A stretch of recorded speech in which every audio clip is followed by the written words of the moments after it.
День печати начался с большого праздника на бульваре у Татметья. Сегодня журналисты здесь не работают, а отдыхают. Медиапикник собрал именитых мастеров пера, печатников, телевизионщиков и радиоведущих.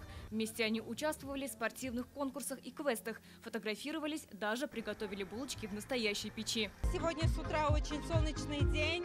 Нам приятно, что нам устроили такой замечательный, роскошный просто праздник.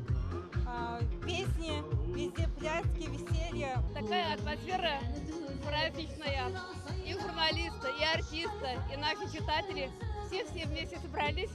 Очень приятно увидеть такое. С профессиональным праздником своих коллег поздравили Ильшат Аминов и Айдар Салимгараев. Они отметили, масс-медиа Татарстана одни из самых профессиональных в стране. Сегодня действительно большой праздник, День татарстанской печати.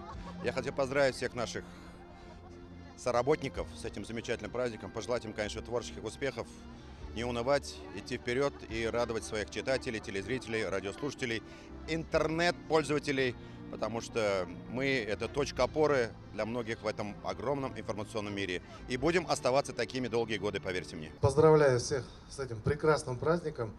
На самом деле, да, вот то, что вот проводим его здесь, такой солнечный, светлый день, добавляет особую пикантности и прям теплоты. Вот. Приятно находиться среди вас и каждого из вас видеть.